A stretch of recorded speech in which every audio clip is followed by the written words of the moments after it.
할렐루야, 마라나타, 반갑습니다.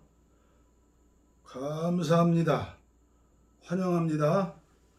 우리는 모두 기도원 300용사입니다. 오늘은 민족의 대명절인 설날이죠. 새해 복 많이 받으십시오. 은혜를 많이 받으시면 하나님께서 영육간에 풍성한 은혜를 주실 줄 믿습니다. 오늘은 다니엘 기도학교 75일째입니다. 75일째. 찬송가는 262장, 통일찬송 196장, 날 구원하신 예수님을 선택했습니다. 2절은 구하라 주실 것이요 찾으라 얻을 것이라. 4절은 주 예수 사랑 못 잊어 나 항상 눈물 흘리네. 이 세상 어디 가든지 나 주만 생각하도다. 구구절절이 5절까지 있는데 참으로 은혜가 넘치는 그런 찬송이죠. 날 구원하신 예수님 영원히 찬송하겠네. 저죄인 어서 주께와 죄사유하심 받으라. 구하라 주실 것이요 찾으라 얻을 것이라. 죄 중에 상한 영혼을 주 온전하게 하시네. 주리 죄로 인하여 피 흘려 죽으셨으니 주밖에 없는 사랑을 만 백성 알게 전하세. 주 예수 사랑 못 잊어 나 항상 눈물 흘리네. 이 세상 어디 가는지 나 주만 생각합니다.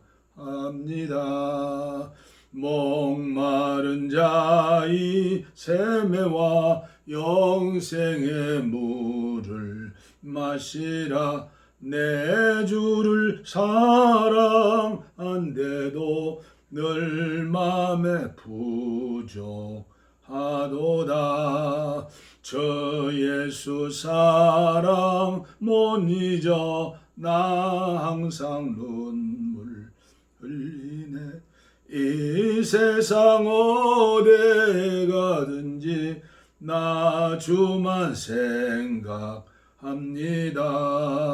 목마른 자의 세매와 영생의 물을 마시라. 내 주를 사랑한데도 늘 맘에 부족하도다. 예수 믿지 않은 사람들 무슨 재미로 살을까요?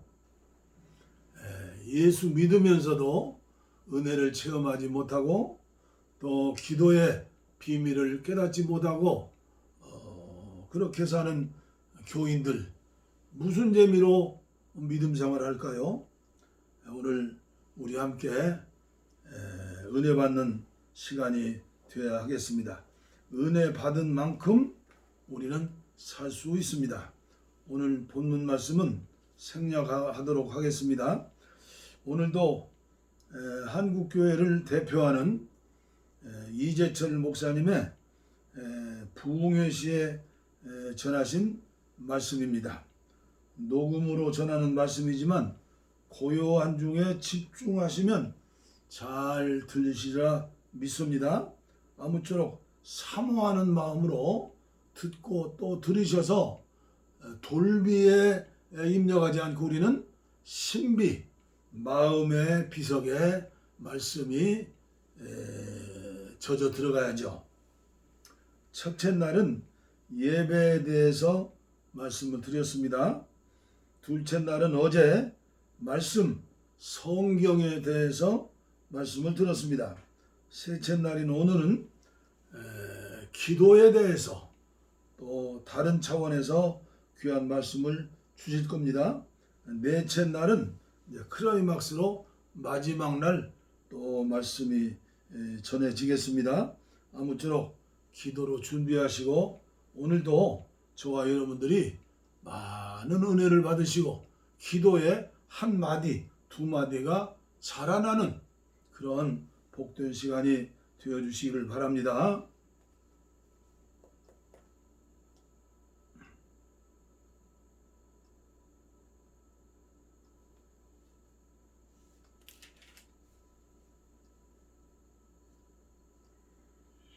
오늘도 먼저 세 가지 질문을 여러분들께 드려보겠습니다. 첫 번째 질문입니다.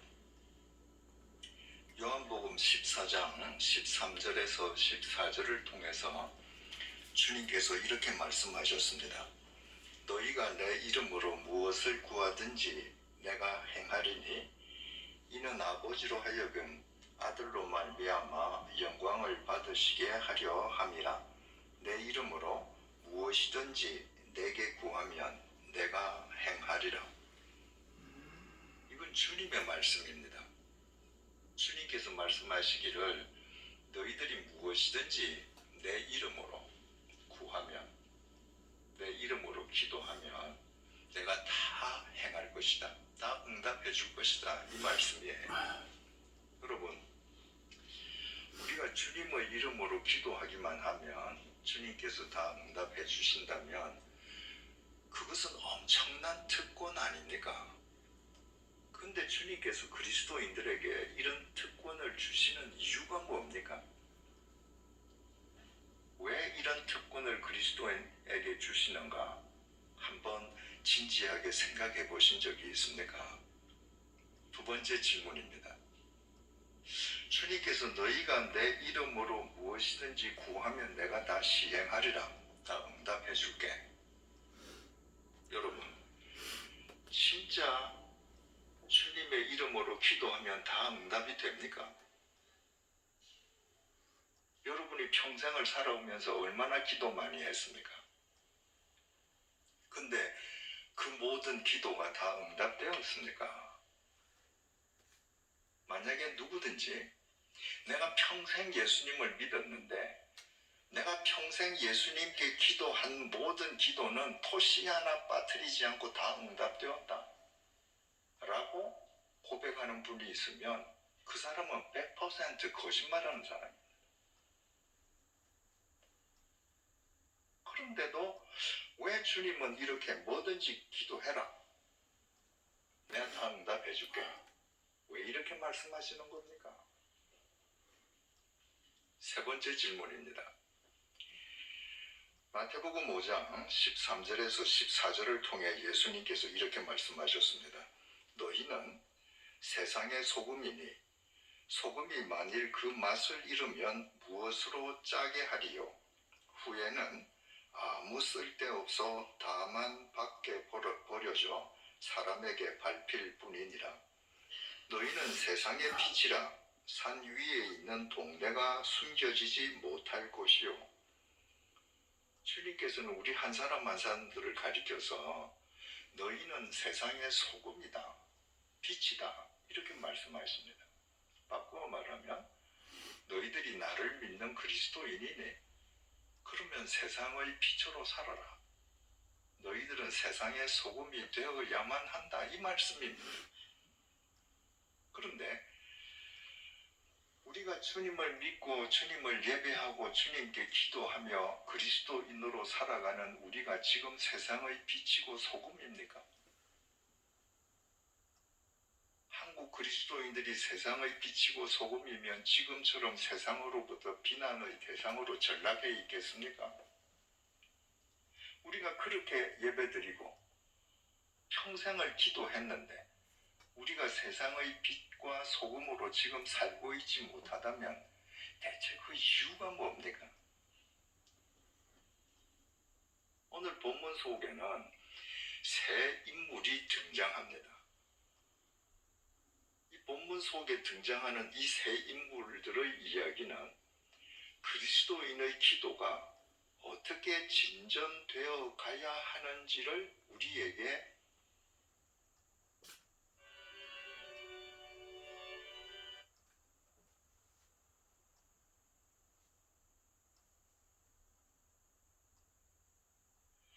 오늘도 먼저 세 가지 질문을 여러분들께 드려보겠습니다. 첫 번째 질문입니다. 요한복음 14장 13절에서 14절을 통해서 주님께서 이렇게 말씀하셨습니다.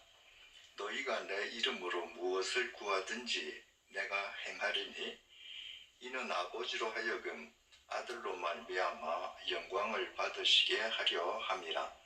내 이름으로 무엇이든지 내게 구하면 내가 행하리라.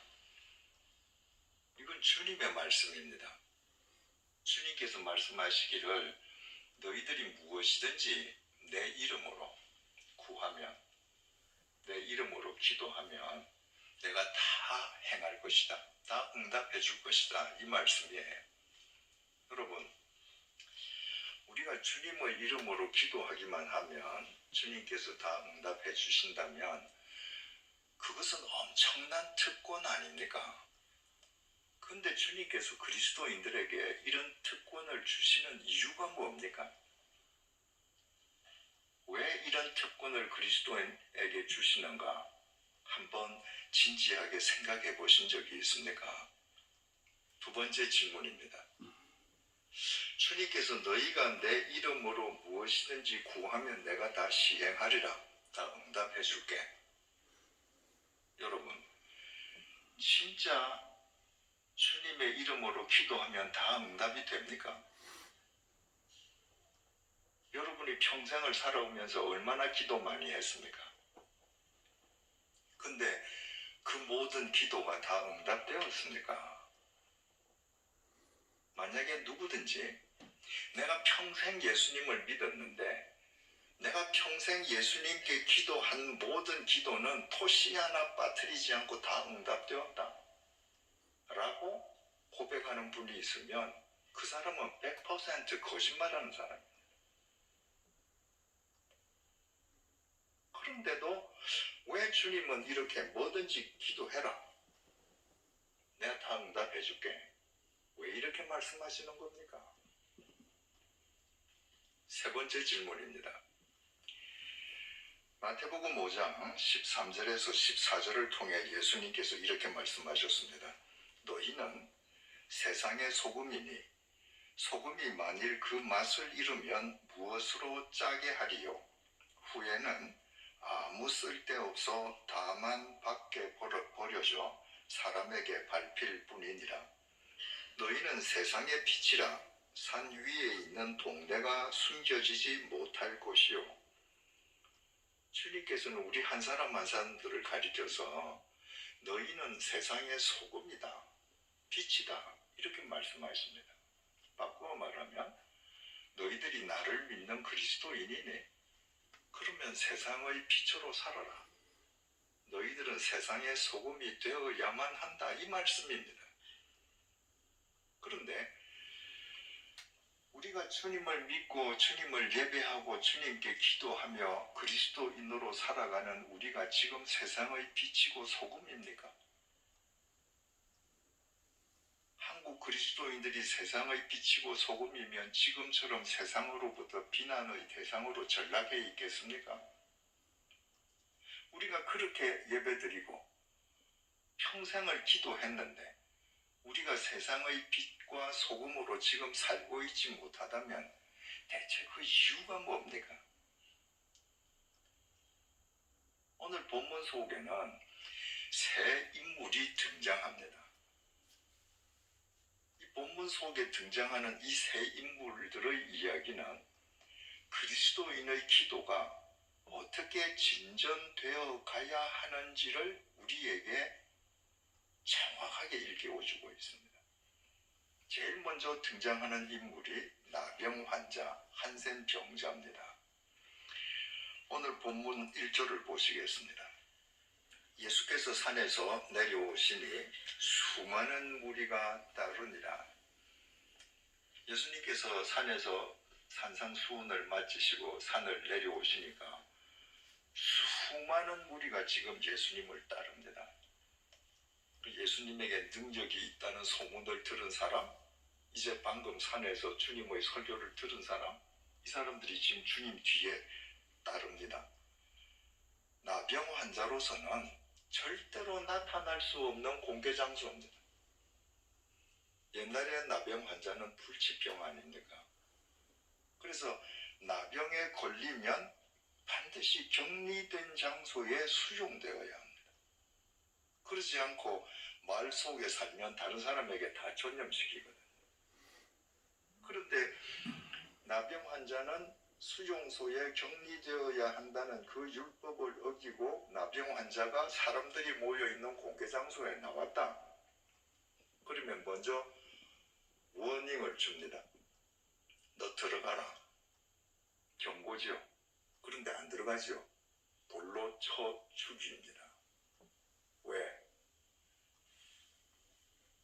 나병에 전염되지 않은 모두를 보호하기 위함이에요.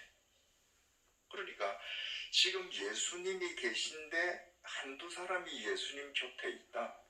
이렇게 해도 나병 환자는 그 앞에 나갈 수 없는데 지금 예수님 옆에 수많은 군중이 에워싸고 있습니다. 그러면 이 나병 환자는 반드시 그 자리는 피해야 합니다.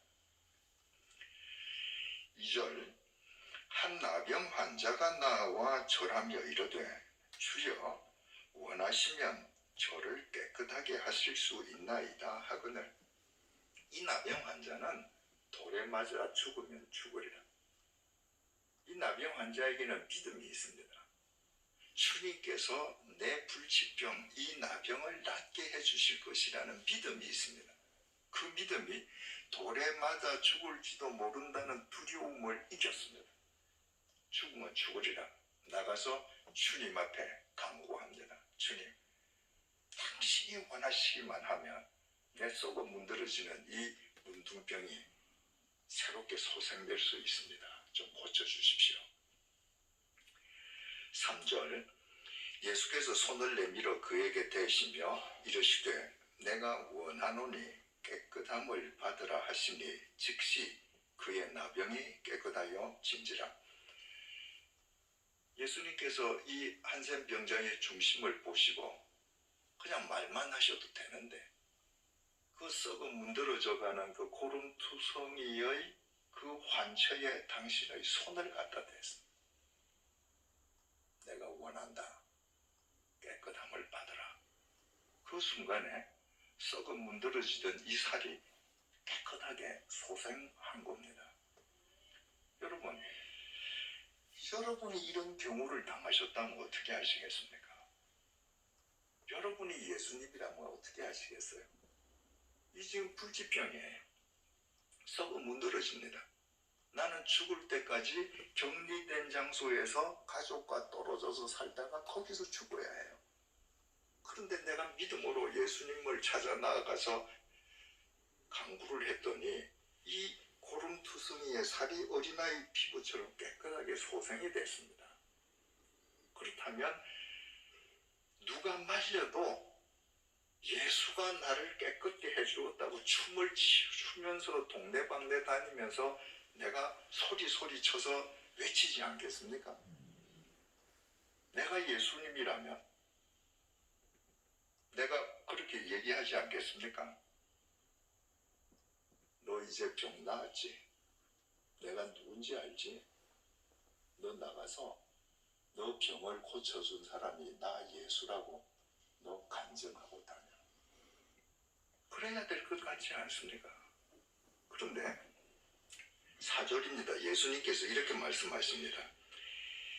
예수께서 이르시되 삼가 아무에게도 이르지 말고 내가 너를 깨끗하게 고쳐주었다는 것을 아무에게도 말하지 말라.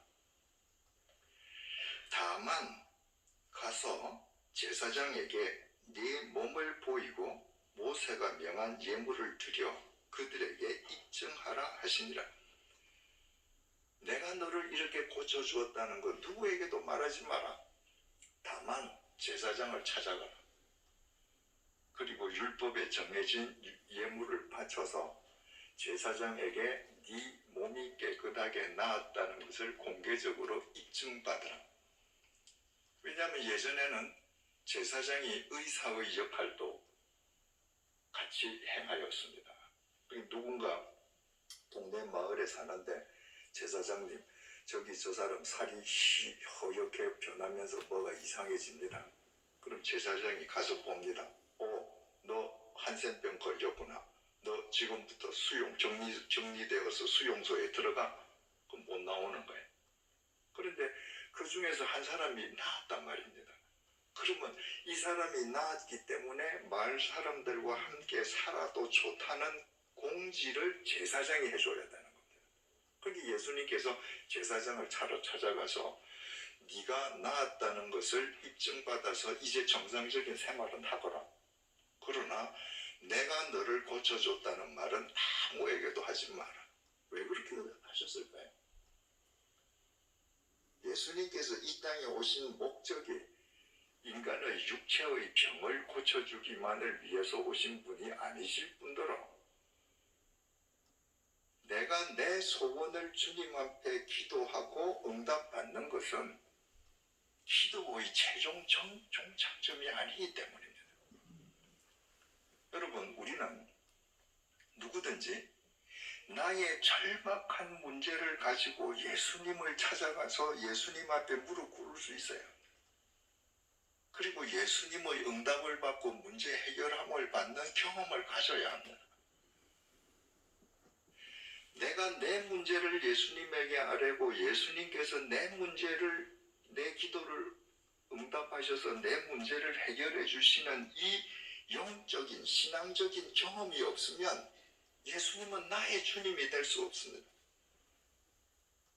내 문제를 해결받을 때부터 그분은 나의 주님이세요. 그런데 중요한 것은 내가 내 문제 때문에, 내 경제적인 문제, 육체적인 건강 문제 때문에 문턱을 넘어서서 내가 세례받은 교인이 되고 내 문제를 놓고 기도를 하고 응답을 받는 것은 기도 생활, 신앙 생활의 동기일 뿐 이것이 종착점이 아니라는 겁니다. 내가 예수를 믿고 기도해서 내가 물질적인 빈궁에서 벗어났습니다. 그런데 그 경우에도 예수님께서는 그러실 겁니다. 너 아무에게도 가서 이 말 하지 말거라. 그런데 어떤 사람이 내 문제가 한번 해결되었다고 해서 일평생을 기도를 할 때 내 문제만을 해결해 주시는 대상으로서 주님을 상대하고 기도를 한다면 그 사람의 믿음은 미신과 구별되지 않게 됩니다. 기복주의에서 벗어날 수가 없습니다. 여러분, 미신과 신앙의 차이가 뭔지 아십니까? 미신은 말이죠. 내 주머니에 있는 돈 혹은 나의 달란트로 신을 달래고 얼러서 내 목적을 성취하는 게 미신입니다. 신앙은요, 내가 믿는 신은 절대로 내가 달래고 얼를 수 없다는 걸 알아서 그 신이 원하는 삶을 내가 살기 위해서 그 신 앞에서 부단히 나를 부인하는 것입니다. 미신을 믿는 사람은 자기 부인이 없습니다. 미신을 믿는 사람은 자기 부인이 아니라 자기 강화를 위해서 기도합니다. 뭐든지 내 욕심을 위해서 기도합니다.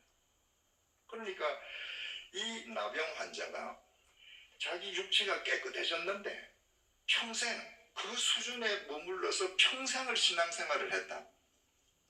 그 신앙생활이 그 사람을 거룩하게 만들어주겠습니까? 그의 기도생활이 옆에 있는 사람에게 거룩한 영향력을 행사하겠습니까? 여러분, 우리 주위에서 평생을 기도하신 분들 계시잖아요. 기도에 용하다는 권사님도 계시잖아요. 근데 그런 분들일수록 독선적이고 욕심이 많아 보이는 분들이 많습니다. 왜냐하면 전부 이 수준에 머물러 있는 거예요. 내가 원하는 것만 기도하고 쟁취하면 할렐루야. 내 거 안 이루어지면 또 금방 원망이 생기는 거예요. 그래서 내 문제를 놓고 주님을 찾는 것은 좋은 신앙의 동기이고, 내 문제를 놓고 주님 앞에 간구하는 것은 기도의 출발점일 뿐이다. 그 기도는 반드시 그 다음 단계로 넘어가야 한다. 그 다음 단계가 백부장 단계입니다. 두 번째 인물이죠. 5절을 보시겠습니다. 예수께서 가버나움에 들어가시니 한 백부장이 나와 간구하여. 2000년 전 예루살렘에는 식민 통치를 하는 로마 제국의 군대가 주둔해 있었는데, 적게는 5,000명, 많게는 6,000명이 주둔해 있었습니다. 백부장은 100명을 다스리는 장교 아닙니까? 그러면 로마 제국이 군대의 힘으로 지금 이스라엘을 식민 통치하니까 군대가 권력의 출구거든요. 그런데 그 5,000명, 6,000명 군인들 중에서 백부장은 50명에서 60명밖에 없는 겁니다. 그러니까 당시 로마 제국에서 백부장 하면 우리가 생각하건대 뭐 100명 정도를 통솔하는 장교 뭐 별거 아니네. 그게 아니고 5,000명, 6,000명이 주둔하면서 한 나라를 식민 통치하는 권력의 총집합체인 그 군대에서 백부장은 50명에서 60명, 1%밖에 없는 겁니다. 그러니까 로마 제국이 식민 통치하는 이스라엘 식민지 땅에서 백부장은 1%에 들어가는 상위 권력자인 겁니다. 이 권력자가 식민 통치를 받는 식민지 청년을 지금 찾아와서 그 앞에서 간구를 합니다. 간절히 기도했다. 간구했다는 것은 그 앞에 한 다리 무릎을 꿇었다. 뭐 이런 표현 아니겠습니까? 참 어려운 일이죠. 여러분, 우리가 일제에 36년 동안 식민 통치를 당했는데, 그때 일본 장교가 뭐 한국 조선 청년 하나가 좀 용하다는 능력이 있어서 그 청년을 찾아가서 한 다리 무릎을 꿇고 청년에게 내가 당신한테 간구합니다. 이런 그림이 가능하겠습니까? 불가능하죠. 근데 이 백부장은 그렇게 했습니다. 근데 간구했는데 그 기도의 내용이 뭔가? 6절 이르되 주여 내 하인이 중풍병으로 집에 누워 몹시 괴로워하나이다. 이 백부장은 자기 문제를 들고 오지 않았습니다. 다른 사람의 문제를 들고 온 거예요. 근데 그 다른 사람이 누군가? 자기 집 하인이에요. 여러분, 조선시대까지 우리나라에도 머슴이 있지 않았습니까? 태어날 때부터 머슴 종이 되는 거죠.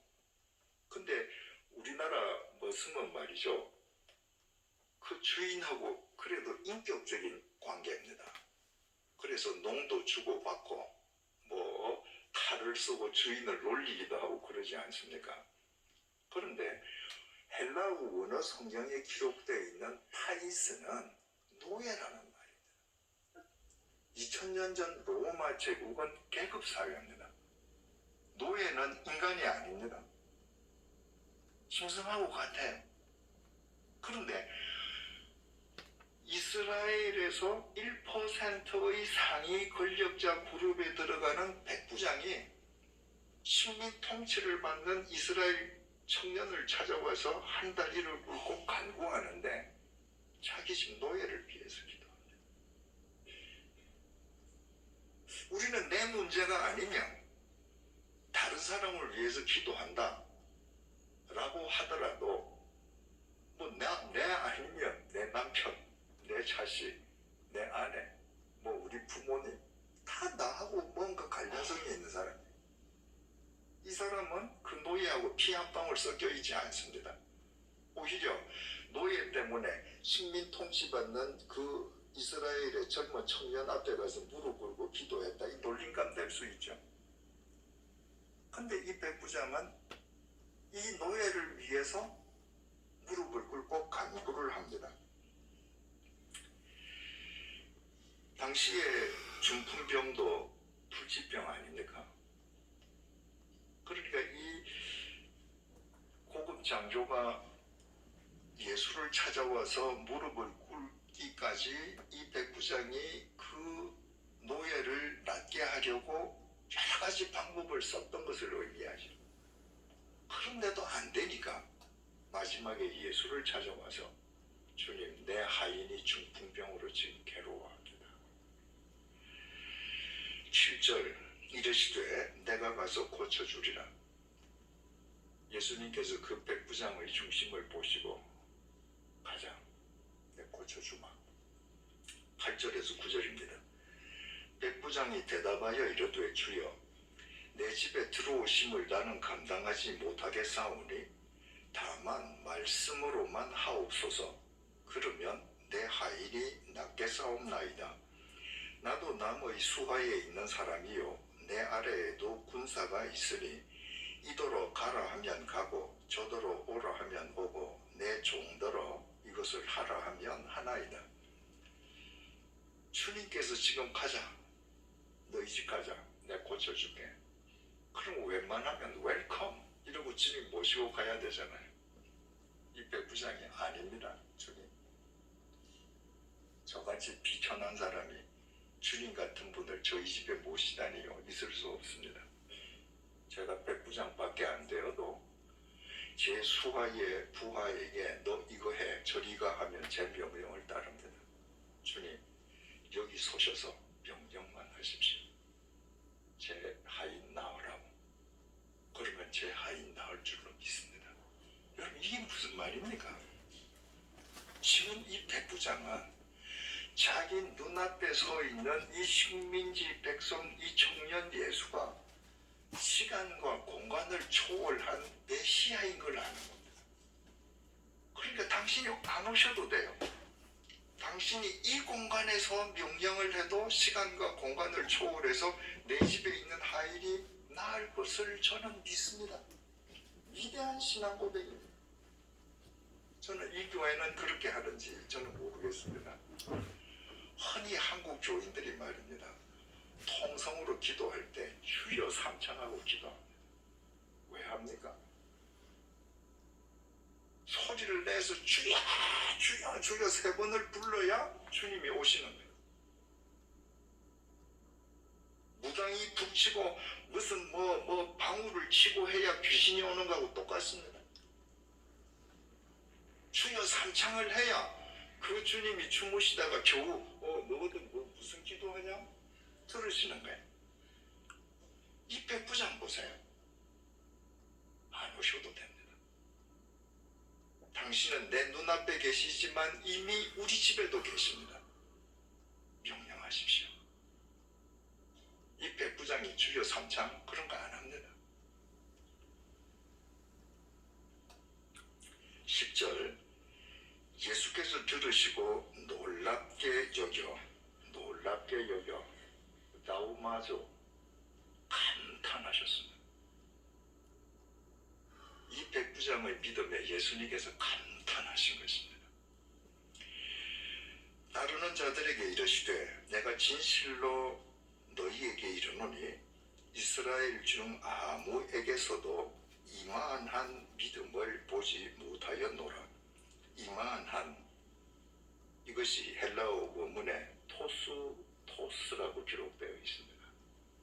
우리말은 이만한 이거잖아요. 예수님이 말씀하신 토스는 이처럼 대단한 이 말입니다.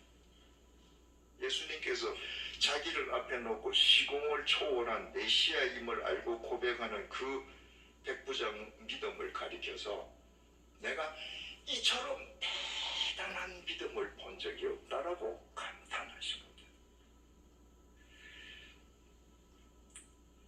11절에서 12절 또 너희에게 이르노니 동서로부터 많은 사람이 이르러 아브라함과 이삭과 야곱과 함께 천국에 앉으려니와 그 나라의 본 자손들은 바깥 어두운 데 쫓겨나 거기서 울며 이를 갈게 되리라. 백부장은 이방인입니다. 이방인이 육신을 입고 오신 이 예수님을 보고 시간과 공간을 초월하신 메시아임을 알고 고백합니다. 유대인들은 하나님의 선민임을 자처하면서 메시아를 못 알아봅니다. 우리가 주님을 바르게 알고 바르게 기도하지 않으면 아무리 우리가 열심으로 기도한다고 해도 우리의 종교 생활이 주님과 무관할 수밖에 없을 수 있다는 거예요. 13절 예수께서 백부장에게 이르시되 가라 네 믿은 대로 될지어다 하시니 그 즉시 하인이 나오니라. 너 믿은 대로 된다. 그 믿음대로가 뭐예요? 백부장 자기 유익? 아닙니다. 당시 사람들이 인간으로 보지 않는 노예의 유익을 위해 믿은 대로 그 즉시로 나왔습니다. 여러분, 한센병자 나병 환자는 자기 문제를 들고 예수님 앞으로 나왔습니다. 이 백부장은 자기 문제가 전혀 아니에요. 자기하고는 급이 맞지 않습니다. 그 노예를 위해서 예수님을 찾아와서 무릎을 꿇고 간구했습니다. 그래서 내 문제를 놓고 하던 나병 환자식의 기도는 반드시 누군가를 위해서 기도하는 백부장의 기도로 올라가야 합니다. 내가 기도로 누군가를 기도하는 것, 그때 그 사람을 내가 정말 사랑하는 겁니다. 기도가 노동이라 그러잖아요. 기도는 쉽지 않거든요. 근데 내가 내 자식, 내 남편, 내 아내, 내 부모, 내 혈연을 떠나서 누군가를 위해서 내가 진땀을 흘리며 기도한다는 거, 그 사람을 사랑하지 않고는 안 되는 겁니다.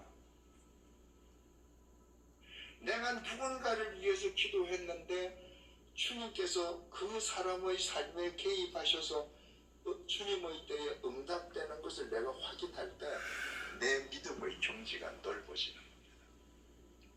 우리에게 경험 신앙은 대단하지만 그건 좋은 신앙의 동기이지만 여러분, 우리가 이 짧은 인생을 살면서 경험을 하면 얼마나 많은 걸 경험할 수 있습니까? 우리가 경험할 수 있는 것은 지극히 제한적입니다. 그러나 내 주위에 있는 사람들이 나는 지금 저 상황에 있지 않지만 각각 다른 상황에 있는 사람들을 위해서 내가 기도하고 그 각각 다른 상황에 있는 사람들의 삶 속에 주님께서 개입하는 것을 볼 때 주님의 능력이 저런 데서도 역사하시는구나. 그때 내 믿음의 경지가 넓게 확장되는 겁니다. 그런데 백부장도 기도의 마지막 종착지는 아니라는 거예요. 백부장 수준의 기도는 그 다음 단계로 넘어가야 합니다. 마지막 단계입니다. 마지막 등장인물이 베드로입니다. 14절을 보시겠습니다. 예수께서 베드로의 집에 들어가사 그의 장모가 열병으로 알아누운 것을 보시고, 당시는 철저하게 가부장 사회였기 때문에 유대 사회가 부모는 반드시 아들이 부장을 하는 겁니다. 그러니까 베드로 장모는 베드로 처남이 부장을 해야죠. 그런데 무슨 이유인지는 알 수 없습니다.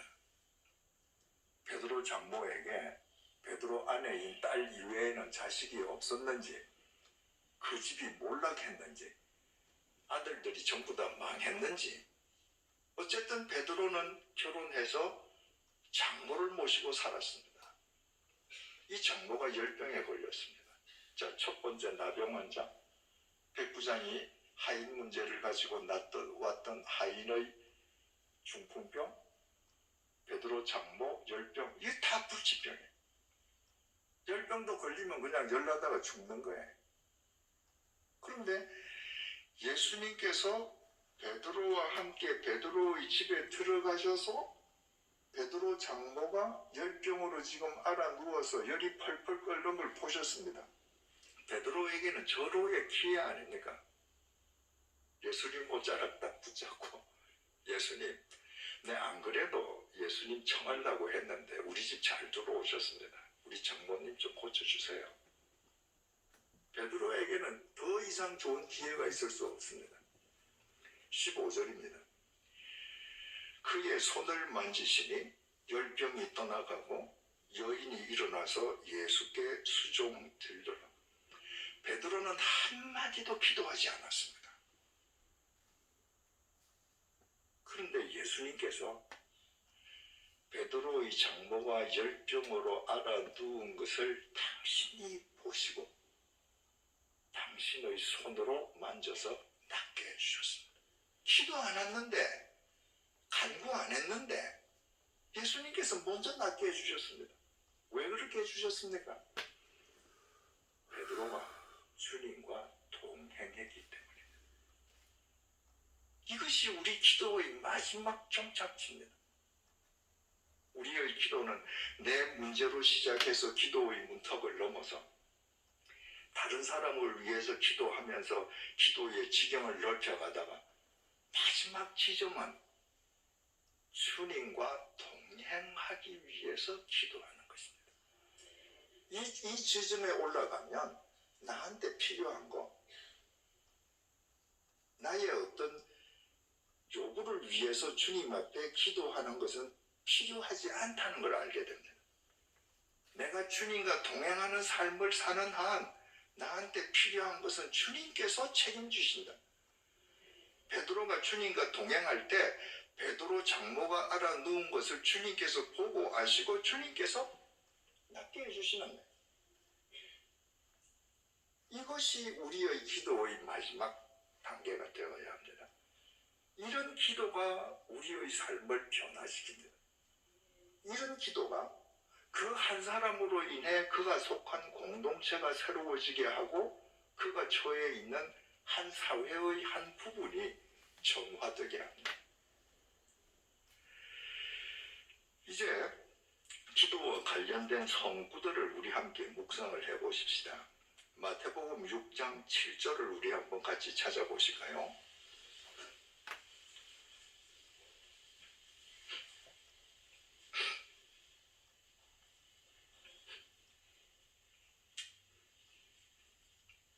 여러분, 마태복음 6장은 다 이거 산상수훈, 예수님의 그 산에서 가르치신 그 가르침의 내용인데,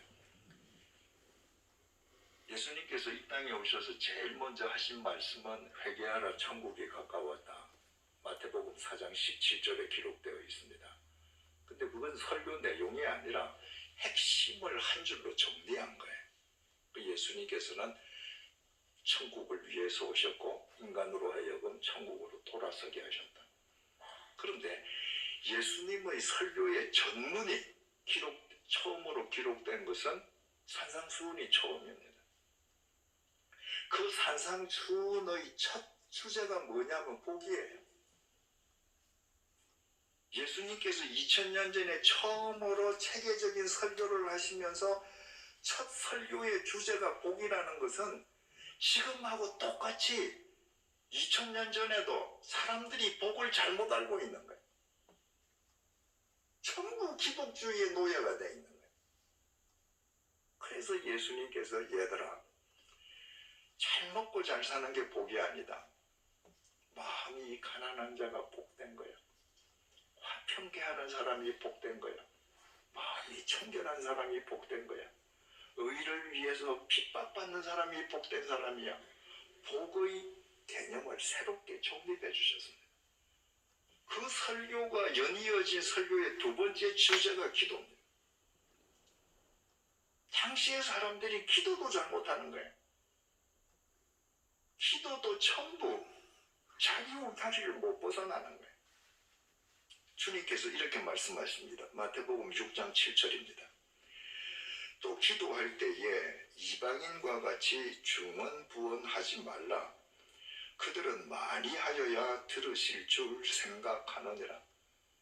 얘들아, 기도할 때 이방인이 기도한 것처럼 네가 한 번 말하는 거 자꾸 반복해서 하나님한테 되풀이하지 마라. 이방인은 말이야, 되풀이를 하면 할수록 그렇게 해야 응답된다고 잘못 생각하고 있어. 왜 그럴까요? 이방인들이 믿는 신은 전부 형상을 가진 우상입니다.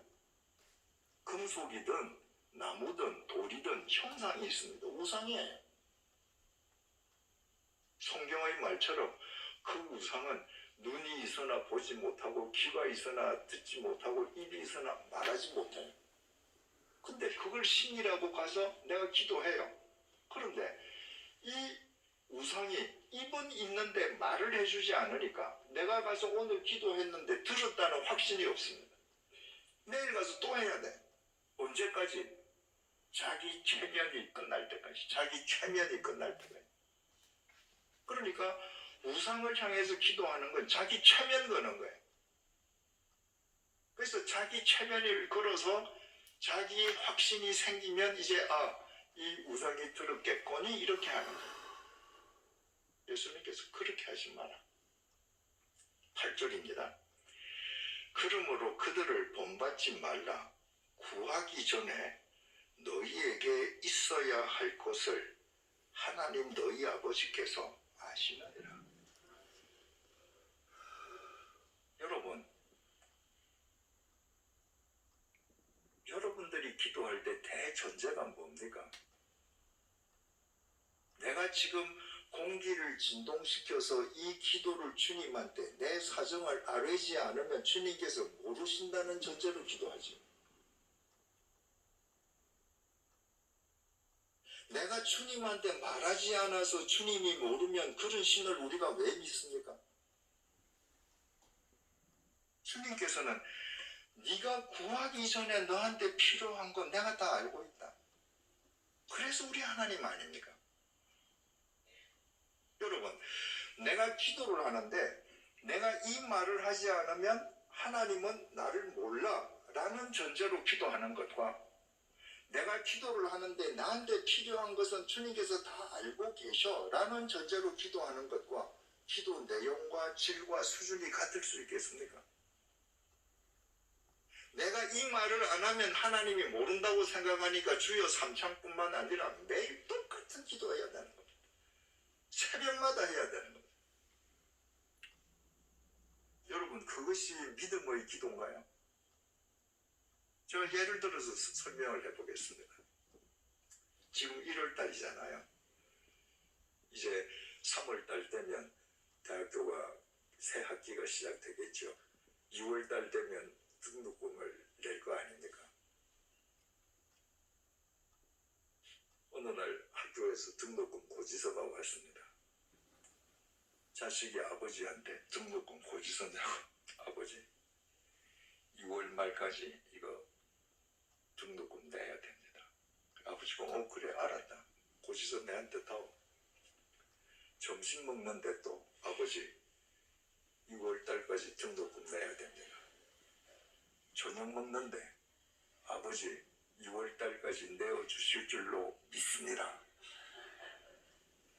매일 밥 먹을 때마다 3번씩 한다 합시다. 그 자식이 아버지를 믿는 겁니까? 그 자식이 아버지한테 아버지가 등록금 낼 때까지 매일 아버지하고 식탁에 앉아서 하는 이야기가 아버지 등록금 이러면 그 자식이 아버지와의 사이에서 인격적이고 생산적이고 지적인 대화가 가능하겠습니까? 여러분이 기도를 해서 공기가 죽어졌습니까? 여러분이 기도해서 물이 펑펑 나옵니까? 물 없으면 우리 죽습니다. 공기 없으면 우리 질식해서 죽어요. 우리가 살아가는데 절대적으로 필요한 거 우리 기도해서 얻지 않습니다. 전부 주님께서 알고 주시는 거예요. 우리 가난한 청년들도 결혼해서 사골세방에 사는 가난 속에서 살아도 신부가 아이를 배워서 임신을 하지 않습니까? 그러면 아이가 태어날 때 즈음해서 기저귀, 뭐 옷, 신, 뭐 다 준비합니다. 이 태아가 태 속에서부터 엄마 기저귀, 엄마 내 옷, 안 그러잖아요. 인간도 태어나지도 않은 아이에게 필요한 것을 알고 미리 준비하는데 우리 하나님 아버지께서 왜 내게 필요한 걸 모르시겠습니까? 마태복음 6장 9절 13절 이렇게 이어집니다. 그러므로 여러분 성경에 그러므로 이런 접속 부사가 나올 때 여러분들 긴장하고 그 앞뒤를 면밀하게 보셔요. 이 그러므로는 뭘 강조하는 거예요? 너희 하나님은 말이야 너한테 있어야 할 걸 다 알고 계시는 분이야. 그러므로 너희들 지금부터 이렇게 기도해. 그러므로 너희는 이렇게 기도하라. 하늘에 계신 우리 아버지여 이름이 거룩히 여김을 받으시오며 나라가 임하시오며 뜻이 하늘에서 이루어진 것 같이 땅에서도 이루어지이다. 오늘 우리에게 일용할 양식을 주시옵고 우리가 우리에게 죄 지은 자를 사하여 준 것 같이 우리 죄를 사하여 주시옵고 우리를 시험에 들게 하지 마시옵고 다만 악에서 구하시옵소서. 나라와 권세와 영광이 아버지께 영원히 있사옵나이다. 아멘. 그러므로 너희는 이렇게 기도하라. 우리가 무슨 기도라고 부르는 거예요? 주님의 기도라고 부르는 기도예요. 여러분 주님의 기도는 말입니다. 그리스도인들이 모여가지고 자 이제 끝났으니까 우리 주님의 기도로 패해합시다. 마지막을 알리는 욕심행위가 아닙니다. 우리 하나님 아버지는 나한테 있어야 될 걸 다 알아. 그러니까 너희들은 이렇게 기도해. 이 기도 내용이 뭡니까? 지금까지는 네가 네 뜻, 네 원하는 것만을 위해서 기도했지. 지금부터는 아버지의 뜻이 하늘에서 이루어진 것처럼 땅에서도 이루어지기를 기도하거라. 네 개인 뜻은 이루어지든 이루어지지 않든 하나도 중요하지 않다. 하나님의 뜻이 이 역사 속에 이루어져야 된다. 네가 네 삶을 네가 원하는 대로 네가 하고 싶은 대로 사는 것이 아니라 너의 삶을 통해 아버지 하나님의 거룩하심을 드러낼 수 있게끔 사는 삶을 위해서 기도하고 지금까지 너는 너 배만 부리면 됐지. 이제부터는 우리의 일용할 양식을 위해서 기도해라. 무슨 말입니까? 내 배는 부른데 내 옆집 사람이 골고 있다. 너 혼자 먹지 말라는 거야. 우리에게 일용할 양식을 주시오. 우리에게 죄 지은 자를 사하여 준 것 같이 우리 죄를 사하여 주옵시고. 너 하나님 믿는다고 하면서도 죄에 둔감하게 네 마음대로 살아왔지. 이제부터 죄에 민감하게 살아라. 그렇게 살기 위해서 기도해라. 유혹에 빠지지 않도록 기도하라. 이 주님께서 가르쳐주신 기도가 네가 40일 새벽 기도해. 그러면은 뭐든 네 원하는 거 다 이루어져. 그런 내용이 아닙니다. 지금부터 네가 살아온 네 삶의 수준을 한 단계 업그레이드 시키거라. 이것이 주님의 기도. 그 대전제는 나에게 필요한 것을 아버지께서 다 아시기 때문입니다. 마태복음 6장 25절을 보시겠습니다.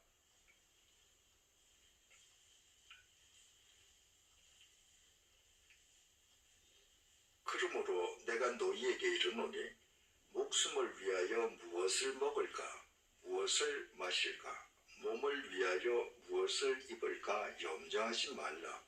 목숨이 음식보다 중하지 아니하며 몸이 의복보다 중하지 아니하냐. 여러분 여기에 제 목숨이 있지 않습니까? 이게 제 목숨이에요. 목에 있는 숨. 이 숨이 끊어지면 제가 죽는 거거든요. 그게 목숨이에요. 여기 제 목숨이 있고 여기에 음식이 있습니다. 음식이 중요합니까? 내 목숨이 중요합니까?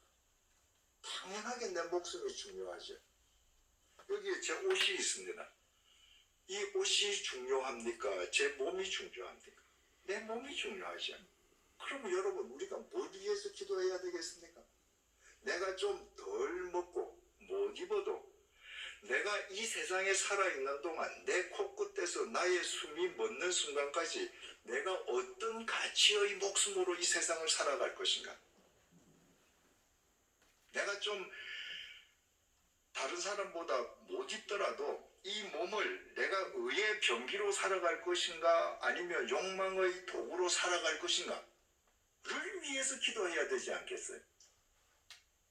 근데 내가 어떤 가치의 목숨으로 살아갈 것인가를 위해서 기도하지 않습니다. 매일 기도하는 것이 따지고 보면 결국 먹는 거, 입는 거 이거 기도하는 거예요. 26절에서 29절입니다. 공중의 새를 보라. 심지도 않고 거두지도 않고 창고에 모아들이지도 아니하되 너희 하늘 아버지께서 기르시나니 너희는 이것들보다 귀하지 아니하냐. 너희 중에 누가 염려함으로 그 키를 한 자라도 더할 수 있겠느냐. 또 너희가 어찌 의복을 위하여 염려하느냐. 들의 백합화가 어떻게 자라는가 생각하여 보라. 수고도 아니하고 길쌈도 아니하느니라. 그러나 내가 너희에게 말하노니 솔로몬의 모든 영광으로도 입은 것이 이 꽃 하나만 갖지 못하였느니라. 주님께서 우리에게 말씀하십니다. 너희들 생각 좀 해봐라. 공중의 새를 좀 봐. 쟤들이 창고를 만들어서 곡식을 거기에다가 쌓아두냐? 들의 백합화를 봐라. 쟤들이 길쌈을 하고 수고하냐? 안 하지 않냐? 그런데 하나님께서 저 새들도 먹이시고 저 풀들도 입히신다면 하물며 너희일까 보냐? 너희들 생각 좀 해봐라. 카타만다노 깊이 숙고해봐라 이 말입니다. 로마서 8장 18절이 이렇게 말하지 않습니까? 생각하건대 현재의 고난은 장차 우리에게 나타날 영광과 비교할 수 없도다. 바울이 한 말인데 바울이 다메섹 도상에서 주님의 부르심을 받은 이후에 로마에서 참수형을 당해 죽을 때까지 얼마나 고난을 많이 당했습니까? 바울이 고난을 당할 때마다 주여 삼창하면서 주님 왜 내게 이런 고난 줍니까? 라고 소리치고 주님 원망하고 그러지 않았거든요. 바울은 내가 지금 고난을 당하지만 이 고난을 통해서 주님께서 나를 바로 세우시고 이 고난 끝에 나에게 주실 영광을 생각한다면 그 영광 앞에 이 고난은 비교할 게 못 된다. 그걸 어떻게 알아요? 생각하건대. 이거는 로기소마이 카타만도나보다 더 깊이 생각하는 겁니다. 기도는 숙고해야 할 것을 숙고하기 위해서 기도하는 겁니다, 여러분.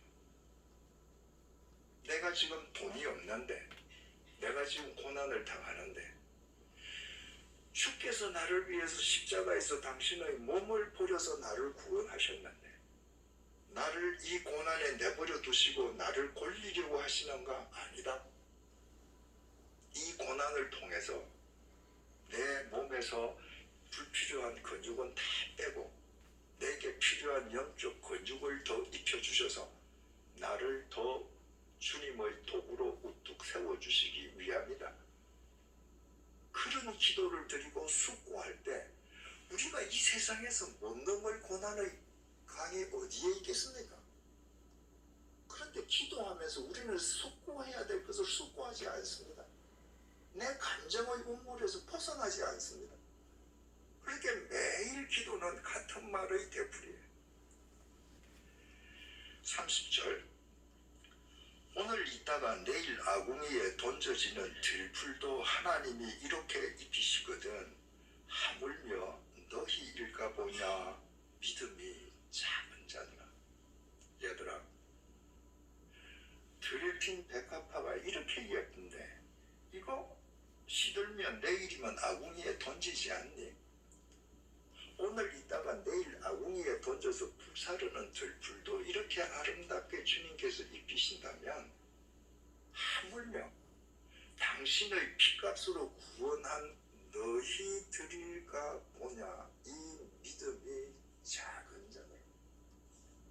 여러분, 우리가 지금 예배당에 앉아있고 영포교회에 다 등록된 교인이라고 해서 절대로 동일한 신앙이 아닙니다. 주님께서 보시기에 큰 믿음이 있고 작은 믿음이 있습니다. 그 차이는 어디서 나는가? 간단하게 확인하는 방법이 있습니다. 신앙의 수준은요, 기도 내용의 수준과 언제나 전비례합니다. 내가 평생을 새벽 기도 나오면서 기도하는데 평생 기도하는 게 먹고 사는 문제, 더 잘 먹고 더 잘 살기 위한 문제, 내 자식 출세하는 것을 위한다. 하나님 보시기에 그 사람이 아무리 종교적인 열심을 가지고 있어도 그 사람은 믿음이 작은 자일 수밖에 없습니다. 믿음이 큰 자는 내가 당하는 어떤 고난이 있어도 그 고난 속에서 하나님의 거룩한 뜻이 하늘에서 이루어진 것처럼 지금 내 삶 속에 그분의 뜻이 이루어질 수 있도록 내가 그분의 통로로 살 수 있게끔 기도하는 사람들, 그게 주님을 믿는 사람들의 기도인 것이죠. 그래서 오늘 여러분들이 댁에 가시면 여러분들 기도 드린 내용을 한번 놓고 내가 지금 한센병자 수준에서 늘 기도했는가? 백부장 수준인가? 베드로 수준인가? 여러분들이 한번 기도 내용을 점검해 보시면 여러분 수준은 금방 확인할 수 있습니다.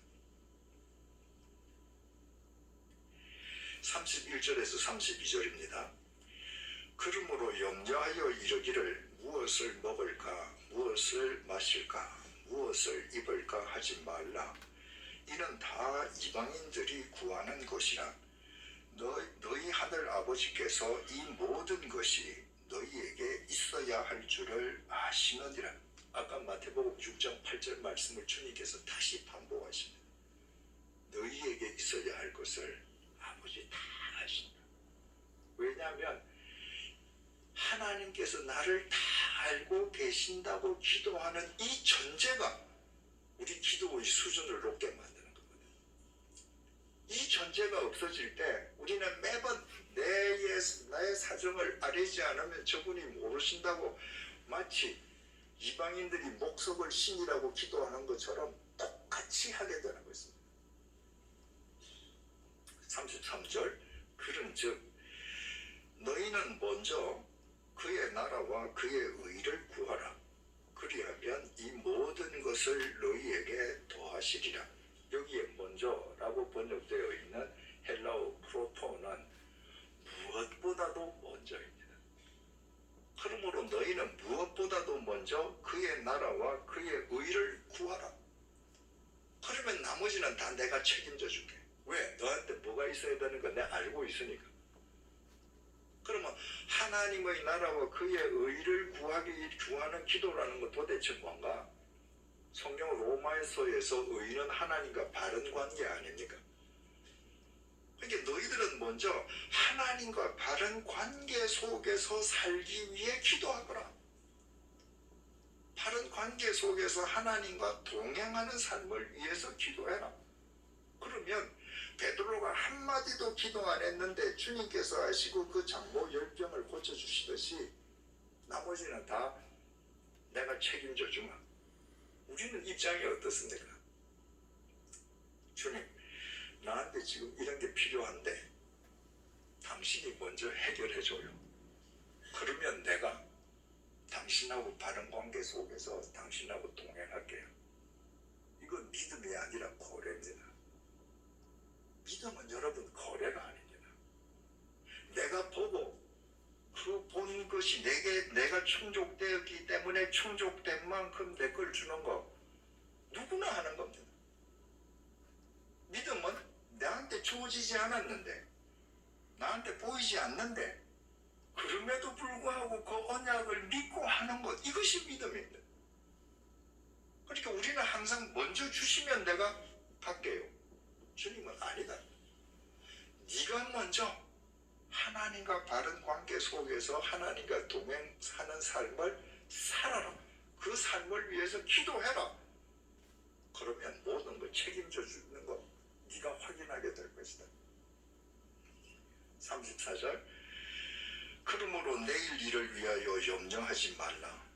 내일 일은 내일이 염려할 것이요 한날의 괴로움은 그날로 족하니라. 하나님과 바른 관계 속에서 살아가기 위해서 기도한다고 해서 너 삶에서 괴로움이 없을 거야. 그런 건 없습니다, 여러분. 여러분, 예수 믿으면 아무 염려도 없다, 아무 괴로움도 없다, 그 거짓말입니다. 신앙을 갖는다는 건 편을 하는 거 아닙니다. 내가 예수를 믿기 때문에 예수를 믿기 전에는 아무 문제도 되지 않았던 것이 나한테 문제될 수 있습니다. 공무원이 그전에는 아무런 거리낌 없이 뇌물을 받았는데 내가 예수를 믿고 뇌물을 끊음으로 인해서 내 삶이 궁핍해질 수 있습니다. 예전에 비하면 내 삶이 고난이 있고 괴로움이 있을 수 있는 거예요. 그런데 그런 일이 있더라도 내일 일을 위하여 염려하지 마라. 내일 일은 내일이 염려할 것이다. 내일 일은 내일이 염려한다. 이게 무슨 말이에요? 네가 눈을 떠서 내일이 너한테 또 주어졌다면 너에게 내일을 맡겨주신 하나님이 내일 책임져 주실 것이다. 그러니까 너는 오늘 너에게 주어진 인생 모자이크 판에 오늘이라는 색종이를 최선을 다해서 붙여라. 한날의 괴로움은 그날로 족하니라.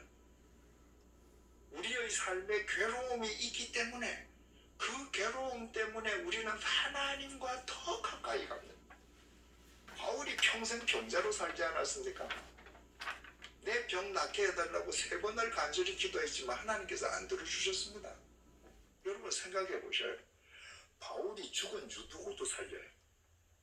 바울이 말을 하고 글을 쓰면 이게 성경이 됩니다. 그런데 바울이 건강했으면 어떻게 됐을까요? 필경 다른 종교를 하나 만들어서 교주됐을 것입니다. 바울은 죽을 때까지 지병에 시달렸습니다. 그래서 바울은 내가 약할 때에 강하다. 오늘 아침에 일어나도 내 육체가 나를 또 짓눌러요. 내 육체가 연약하기 때문에 주님의 도우심을 구하고 오늘 하루의 고개를 또 넘을 수밖에 없는 거예요. 그래서 내가 약하기 때문에 나는 강해요. 왜? 주님만 내가 바라보고 그분을 의지해서 살아가니까. 그러니까 바울의 그 육체적 괴로움은 바울에게 주신 주님의 은혜였던 것입니다. 그 병 때문에 우리가 아는 사도 바울도 평생 살 수 있었던 것입니다. 누가복음 22장 39절에서 44절은 우리가 잘 아는 예수님의 기도인데 우리 한번 찾아보십시다. 누가복음 22장 39절에서 44절입니다.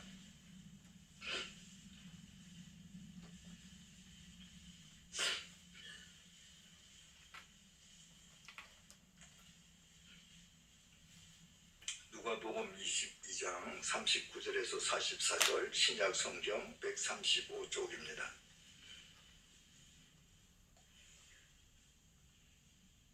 (39절입니다) 예수께서 나가사 습관을 따라 감람산에 가심에 제자들도 따라갔더니 예수님께서 제자들과 이른바 최후의 만찬을 가지시고 이제 마지막 기도를 하시기 위해서 겟세마네 동산을 찾아가시는데 습관을 따라 감람산에 가셨다. 여러분, 기도는 습관, 삶의 일부분이어야 합니다. 나한테 문제가 터졌을 때만 기도하면 우리는 한센병자 수준을 넘어설 수 없습니다. 주님과 동행하기 위한 기도가 습관, 내 삶이 되어야 합니다. 예수님도 기도의 습관이 있었습니다. 하물며 우리야 두말에 뭐 하겠습니까? 40절에서 41절입니다. 그곳에 이르러 그들에게 이르시되 유혹에 빠지지 않게 기도하라 하시고 그들을 떠나 돌 던질 만큼 가서 무릎을 꿇고 기도하여. 지금 예수님께서는 당신의 죽음을 지금 보고 계시잖아요. 그래서 심히 슬퍼하고 고민하고 괴로워하시면서 제자들하고 감난산으로 가셨거든요. 그 제자들한테 너희들 여기 기도해라. 마태복음 보면 베드로, 요한, 또 야고보 세 사람은 또 데리고 조금 더 멀리 가시죠. 그래서 당신의 그 괴로움을 그들에게 토로하시고 그리고는 그 세 사람을 남겨두고 당신은 또 멀리 가십니다. 여러분, 오늘날 한국 그리스도인 같으면 어떻게 해야 돼요? 이때 가룟유다는 배신하고 없으니까 제자 11명 아닙니까? 그러면 예수님이 그 11명 다 겟세마네 동산에 데리고 함께 가셨으면 12명이 손을 잡고 원을 그리고 얘들아, 내 이제 죽게 됐다. 우리 합심해서 통성으로 기도하자. 주여 삼창하고 기도해야 되겠습니까? 근데 예수님은 돌을 던져서 떨어질 만한 거리 꽤 멀죠. 그 먼 곳에 가서 혼자 기도하셨습니다. 여러분, 우리의 기도가 때로는 모든 사람들과 함께 한 음성으로 기도해야 될 때도 있지만 우리의 기도는 본질적으로 하나님과의 독대여야 합니다. 홀로의 기도여야 합니다. 새벽 기도에 나와서 내가 기도하더라도 내가 눈을 감고 하나님, 하나님의 면전에 하나님과 나 혼자서 눈을 맞추는 시간이어야 합니다. 예수님께서 지금 그 혼자서 주님과 고독하게 하나님과 독대하시는 것입니다. 42절입니다. 이르시되 아버지여, 만일 아버지의 뜻이거든 이 잔을 내게서 옮기시옵소서. 그러나 내 원대로 마시옵고 아버지의 원대로 되기를 원하나이다 하시니, 이 절체절명의 순간에 주님께서 기도하시는 그 기도의 핵심이 뭡니까? 아버지, 제 개인적인 원함은 이 십자가 죽음의 쓴 잔을 제가 피하는 겁니다. 그런데 아버지, 제 뜻대로 하지 말고 아버지 뜻대로 하세요. 예수님은요, 자기가 원하는 바가 있었지만 자기가 원하는 것을 버리기 위해서 기도하시는 거예요. 내가 원하는 것을 얻기 위해서 기도하는 것이 아니라 십자가 죽음의 잔을 피하고 싶은 나를 포기하기 위해서 기도합니다. 아버지의 뜻이 이루어지기 위해 기도하는 거예요. 그러니까 우리의 기도와는 본질적으로 다르죠. 43절, 천사가 하늘로부터 예수께 나타나 힘을 더하더라. 여러분, 천사가 내려와서 기도하는 예수님께 힘을 공급했다. 왜 천사가 내려와서 예수님께 힘을 공급합니까? 지금 예수님께서 아버지, 내가 명색이 하나님 아버지의 독생자인데 내가 인간을 구원할 텐데 이 십자가 죽음은 피하게 해주세요. 내가 고상하게 구원하겠습니다. 그런 기도했으면 하나님께서 천사를 보내어서 힘을 돕게 했겠습니까? 지금 예수님께서는 자기가 원하는 기도를 버리기 위해서 기도하는 거예요. 그때 천사가 와서 돕는 겁니다. 그 버림의 기도를 통해서 아버지의 뜻이 이루어지는 것이거든요. 44절, 예수께서 힘쓰고 애써 더욱 간절히 기도하시니 땀이 땅에 떨어지는 핏방울같이 되더라. 여러분들 가운데 평생에 기도하시면서 기도하는 동안에 등줄기에서 땀이 나는 걸 경험해 보신 적이 있습니까? 드무실 거예요. 드물 겁니다. 이마에 땀이 맺히는 거 경험해 보신 분 있습니까? 더 드물 거예요. 그만큼 기도는 힘든 거거든요. 오래 진액을 빼는 기도는. 그런데 예수님께서 기도하시는데 땀에 피가 배어나기까지 기도하는 겁니다. 무슨 기도예요? 나를 버리는 기도입니다. 주님, 내가 원하는 건 이건데 이거 버리게 해주십시오. 당신의 뜻이 이루어지게 해주십시오. 3번 반복했는데 그 기도의 핵심만 그렇게 기록되어 있을 뿐이지 그 3번을 반복하면서 주님께서 얼마나 처절하게 하셨겠습니까? 오래전에 그 예수님의 그 순환을 다룬 패션 오브 크라이스트라는 영화가 개봉된 적이 있습니다. 그 영화 제일 첫 장면을 보면 예수님 역을 맡은 영화 배우가, 그 배우 이름이 갑자기 생각 안 나네요. 키 큰 사람. 그 배우가 겟세마네 동산에서 기도하는 장면부터 나오잖아요. 정말 잘 묘사했죠. 예수님이 땅바닥에 몸을 완전히 부복하고 부르짖고 일어서서 하늘을 떠보고 나를 버리는 게 그렇게 어려운 거예요. 그 나를 버리는 기도를 끝내고 천사들이 힘을 더해주는 그 힘을 입어 예수님은 십자가 죽음을 향해서 나아가는 겁니다. 저는 어떤 교인들이 어려운 일을 당해서 오신 분들이 있으면 기도를 저한테 부탁하고 할 때 기도하십시오. 기도하시라고 그럽니다. 그리고 그분이 가고 나면 저는 기도를 이렇게 합니다. 주님, 저분이 기도하는 동안에 저분 기도 내용이 바뀌게 해주십시오. 저분은 지금 저 상황을 피하고 싶어서 기도하는데 기도하는 동안에 저 상황을 받아들이는 것이 주님 뜻이고 저 상황 속에서 주님의 용사로 거듭나고 주님과 동행하는 삶을 살 수 있도록 기도가 바뀌는 은혜를 경험하게 해주십시오. 여러분, 우리가 평생 기도하는 것은 평생 내 기도를 고수하기 위함이 아닙니다. 내 기도를 주님 앞에서 버리기 위함입니다. 그때 하나님의 뜻이 이루어지는 주님의 통로로 우리가 세움받는 것입니다.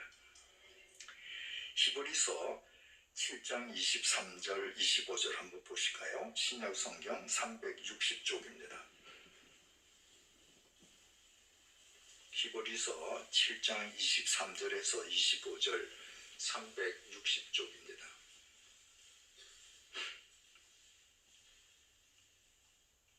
히브리서 7장 23절에서 25절 신약 성경 360쪽.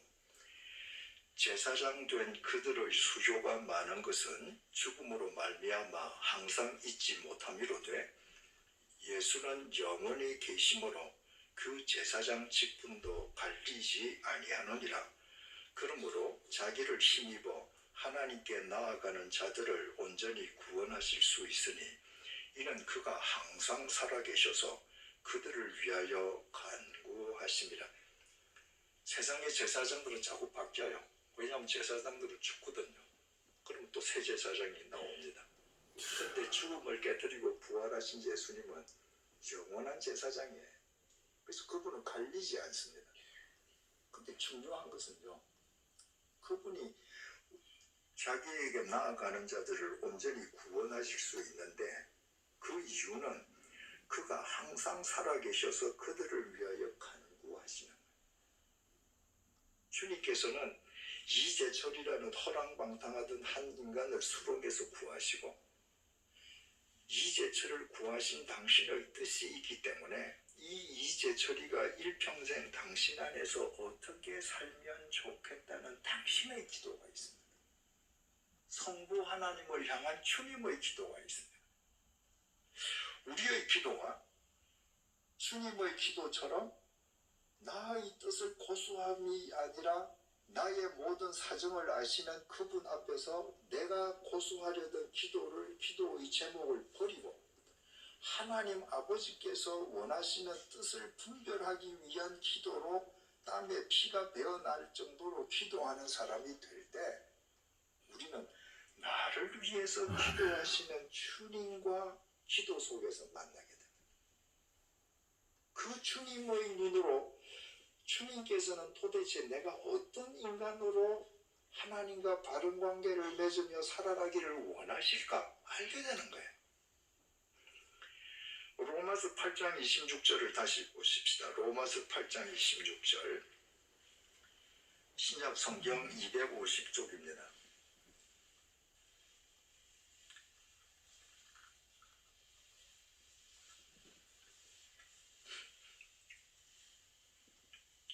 로마서 8장 26절 신약성경 250페이지. 이와 같이 성령도 우리의 연약함을 도우시나니 우리는 마땅히 기도할 바를 알지 못하나 오직 성령이 말할 수 없는 탄식으로 우리를 위하여 친히 간구하시느니라. 성령님께서도 우리가 무엇을 기도해야 될지 기도할 바를 친히 간구하고 계십니다. 그래서 내 기도를 버리고 주님께서 원하시는 주님의 뜻을 분별하기 위한 기도를 드리는 단계에 올라가면 비로소 주님 앞에서 입을 다무는 침묵의 기도가 시작됩니다. 여러분 성경 공부하면서 말이죠. 기도가 뭐죠? 라고 물으면 한국 그리스도인들이 모두 대답하는 모범 답이 있습니다. 기도가 뭐예요? 하나님과 대화예요. 근데 여러분 대화했습니까? 뭐가 대화입니까? 주고받는 거예요. 그런데 한국 그리스도인들은 답은 알아요. 기도는 하나님과 대화합니다. 그런데 평생 하나님한테 일방적으로 명령만 해요.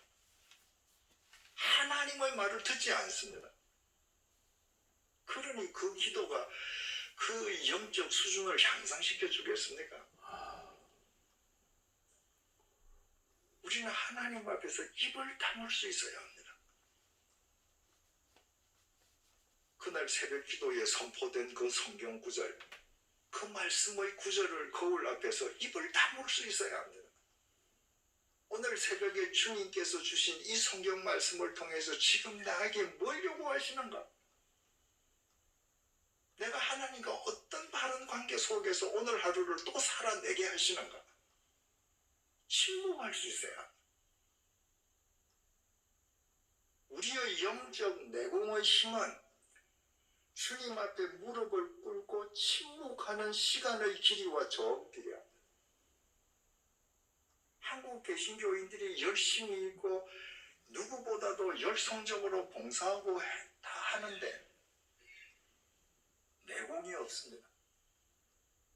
속 빈 깡통이 시끄럽지 않습니까? 왜냐하면 침묵이 뒤따르는 희생이 없거든. 침묵을 할 때에만 희생이 수반되고 헌신이 수반됩니다. 그래서 오늘도 주님께서는 나를 어떻게 보시고 내가 어떤 사람으로 오늘 하루 내 가정과 일터에서 어떤 삶을 살아내기를 원하시는가? 내가 입을 다물고 그분 앞에 있을 때 그분이 주신 그 말씀을 통해서 나에게 말씀하시는 겁니다. 깨닫게 하시는 겁니다. 요한복음 15장 7절을 보시겠습니다.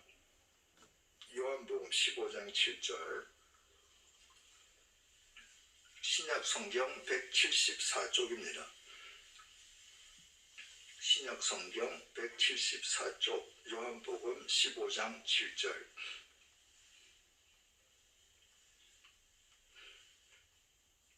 너희가 내 안에 거하고 내 말이 너희 안에 거하면 무엇이든지 원하는 대로 구하라. 그리하면 이루리라.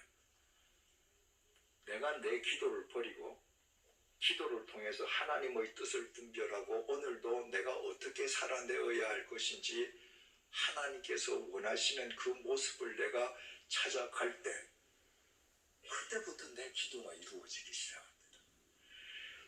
이 전제 조건이 중요합니다. 우리의 관심은 이 구절의 뒷부분에 있거든요.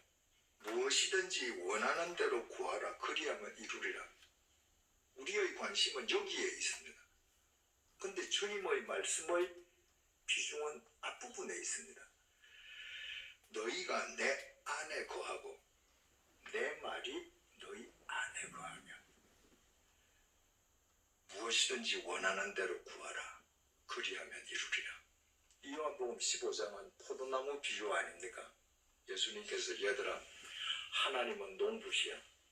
그리고 나는 포도나무야. 너희들은 내 나무에 붙어있는 가지야.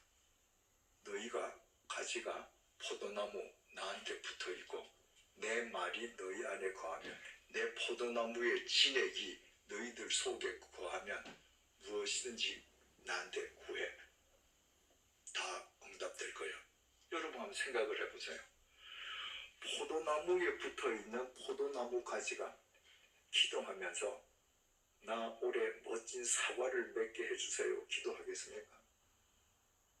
포도나무에 박혀있는 가지고 포도나무의 진액이 지금 흐르는 가지가 만약에 기도한다면 오늘도 가장 좋은, 올해에도 가장 좋은 포도를 맺게 해달라고 기도하지 않겠습니까?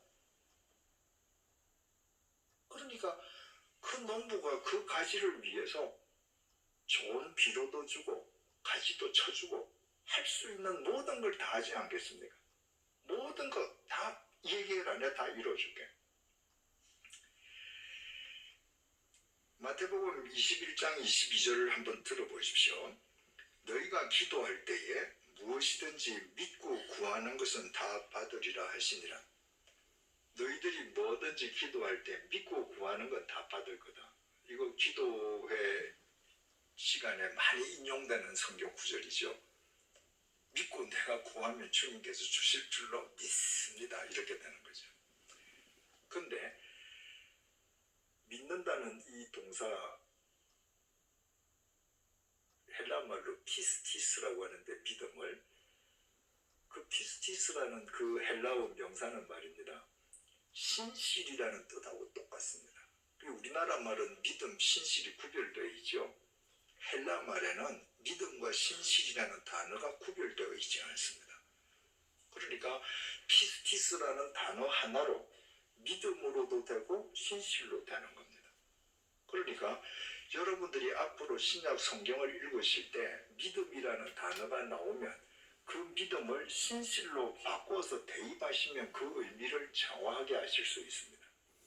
너희가 기도할 때 무엇이든지 믿은 대로 구하면 다 받을 것이다. 이때 믿고 구하는 것은 내 욕심대로 구하는 것이라고 생각하지 않습니까?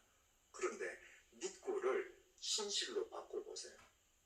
너희가 기도할 때 신실해지고 기도하면 모두 응답될 것이다. 신실한 사람은 헛것을 구하지 않습니다.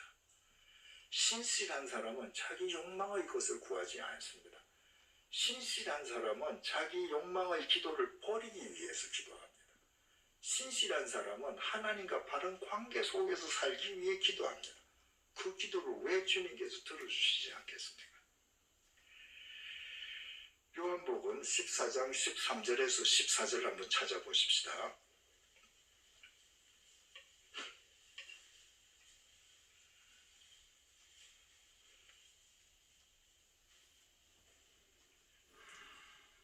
요한복음 14장 13절에서 14절, 아까 서두의 첫 번째 질문에서 제가 읽었던 구절입니다. 너희가 내 이름으로 무엇을 구하든지 내게 행하리니 내가 행하리니 이는 아버지로 하여금 아들로 말미암아 영광을 받으시게 하려 함이라. 내 이름으로 무엇이든지 내게 구하면 내가 행하리라. 내 이름으로 너희들이 무엇이든지 구하라. 그럼 내가 행할 것이다. 여기에서도 우리가 관심을 갖는 구절은 무엇이든지 구하면 행해 줄 것이다 라는 것인데, 이 구절의 방점도 내 이름으로, 내 이름으로 구한다는 것은 제 기도 다 하고 나서 제일 마지막에 예수님의 이름으로 기도합니다라고 종결하는 그걸 의미하지 않습니다. 여러분, 제가 예를 하나 들어보겠습니다. 제가 목사 아닙니까? 예전에 제가 살던 우리 집 바로 앞에 조그만 구멍가게가 하나 있었습니다. 그런데 가령 제 처도 없고 저도 이제 어디 나가고 없는데 저희 아이들, 꼬맹이들이 집에 있다가 그 구멍가게에 가서 아주머니한테 아주머니 제 이재철 목사 아들인 거 알죠? 오늘 우리 아빠도 없고 엄마도 없는데 우리 아버지 이름으로 달아놓고 소주 한 병 주세요. 그 구멍가게 아주머니가 주겠습니까?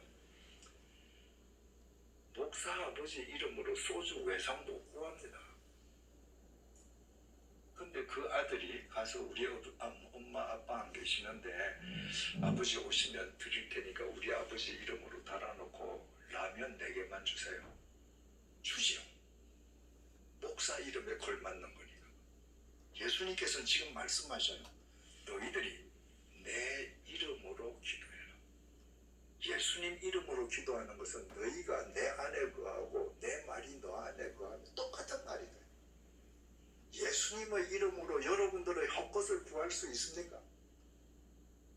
예수님의 이름으로 다른 사람에게 손해되는 일을 여러분의 유익을 위해서 구할 수 있습니까? 불가능합니다. 예수님의 이름을 위해서는 하나님과 바른 관계 속에서 다른 사람의 유익을 위해서 살기를 기도하는 것입니다. 왜 주님께서 그 기도 안 들어주시겠습니까? 마태복음 7장 7절에서 11절입니다. 마태복음 7장 7절에서 11절입니다.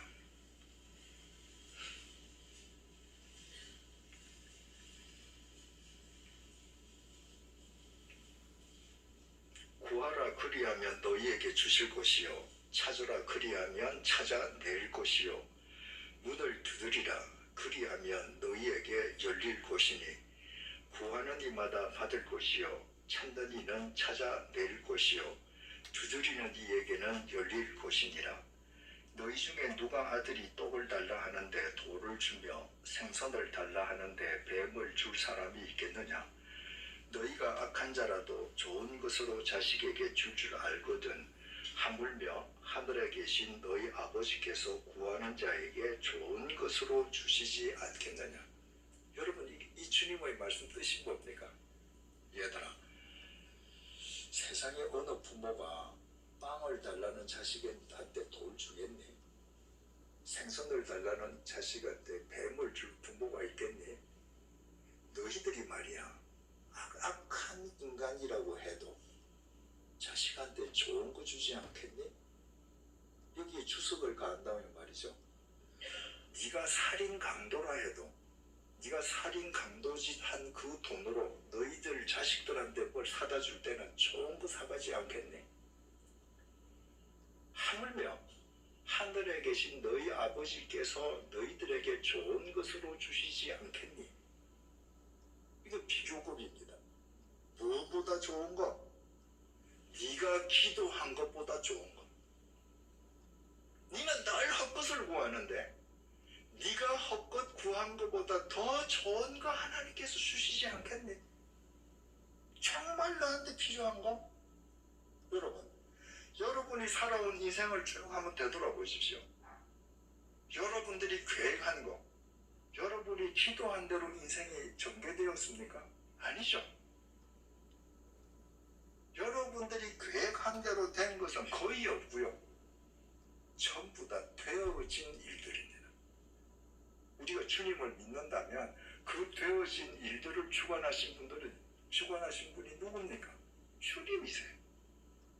나는 항상 살아오면서 시행착오로 헛것을 자꾸 헛발을 디디려고 했는데 주님께서 나를 끌어서 지금까지 이 자리에 오기까지 하나님께서는 나에게 내가 구한 것과는 다른 차원의 좋은 것으로 항상 나를 데리고 오셔서 오늘 이 자리에 앉아있게 하셨습니다. 그래서 내가 기도한 것을 다 응답받는다, 그런 일은 없습니다. 그런데 내가 기도한 것은 이루어지지 않았는데 살다가 뒤를 돌아보니까 내가 기도한 것보다 항상 더 좋은 응답으로 채워졌더라. 그건 맞습니다. 지금 주님께서 그 말씀하시는 거예요. 11절을 다시 읽습니다. 너희가 악한 자라도 좋은 것으로 자식에게 줄 알거든 하물며 하늘에 계신 너희 아버지께서 구하는 자에게 좋은 것으로 주시지 않겠느냐?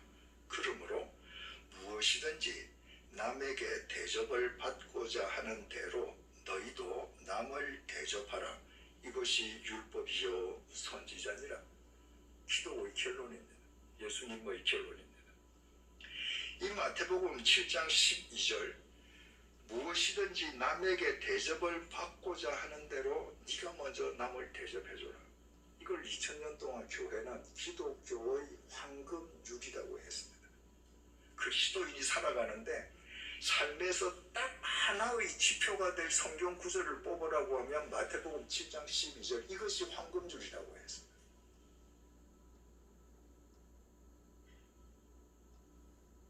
우리가 기도를 하는데 한센병자 기도 수준에서 백부장으로 나아가고 마지막으로 베드로의 수준으로 올라간다. 베드로의 수준은 하나님과 동행하는 삶을 사는 것이고 하나님과 동행한다는 것은 하나님과 바른 관계 속에 있는 것이고 하나님과 바른 관계 속에서 살아간다는 것은 결국 누군가에게 오늘도 기여하는 삶을 살기 위해서 기도하는 것입니다. 우리는 살아가면서 내가 만나는 모든 사람이 어떤 의미에서든 나에게 기여해 주기를 바라요. 주님께서는 모든 사람들이 너한테 유익이 되는 사람이 되기를 원하지 네가 먼저 그런 사람이 되어주라. 그런 사람이 사람으로 살게끔 기도해라. 여러분, 우리가 이렇게 기여하는 사람이 되기 위해서 매일 기도하고 기여하는 삶을 살아간다면 우리로 인해서 세상이 달라지지 않겠습니까?